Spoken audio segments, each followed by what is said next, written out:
ব্রাজিলের ফুটবলে সময়টা ভালো যাচ্ছে না বেশ অনেকটা দিন ধরেই। পুরো দলে এক প্রকার পরিবর্তনের হাওয়া লেগেছে, কিন্তু এই হাওয়া বদল খুব একটা কাজে দিচ্ছে না। কোচ দরিবাল জুনিয়রের উড়ন্ত শুরুটাও অনেকটা মাটিতে নেমে এসেছে সময়ে সময়ে। চলতি বছর মহাদেশীয় আসরে শেষ চারেও যেতে পারেনি ব্রাজিল, হারতে হয়েছিল উরুগুয়ের কাছে। বছরের শেষ ম্যাচেও সেই একই প্রতিপক্ষের কাছে হতাশাজনক এক ড্র করেছে সেলেসাওরা। দেশের ফুটবলের এই দশা দেখে হতাশ রোনালদো নাজারিও।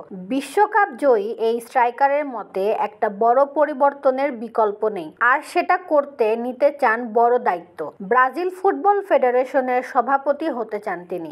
নিজের ফেনোমোনেস ফাউন্ডেশনের এক নিলামের অনুষ্ঠানে সম্প্রতি রোনালদো বলেছেন, গত কয়েক বছর ধরেই আমি সিবিএফ সভাপতি হওয়ার ব্যাপারে আমার ইচ্ছার কথা বলে আসছি। এতে পরিবর্তন আসেনি, আমরা সঠিক মুহূর্তের জন্য অপেক্ষা করছি। আমি শতভাগ প্রস্তুত। ব্রাজিলিয়ান ফুটবলে একটা বড় পরিবর্তন দরকার। আমি প্রার্থী নই, সামনে কোনো নির্বাচন নেই, এটা শুধুই আমার ইচ্ছা।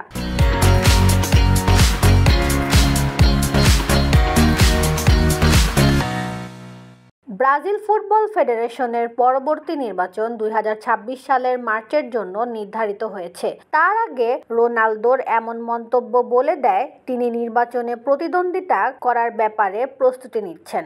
ব্রাজিলিয়ান গণমাধ্যম বলছে, যদি সিবিএফ এর সভাপতি হন রোনালদো, তাহলে তার প্রথম কাজ হবে কোচ বদল করা। Manchester City coach Pep Guardiola, যিনি 2027 সাল পর্যন্ত চুক্তিবদ্ধ, তাকে ব্রাজিল জাতীয় দলের কোচ হিসেবে নিয়োগের আপ্রাণ চেষ্টা চালাবেন রোনালদো।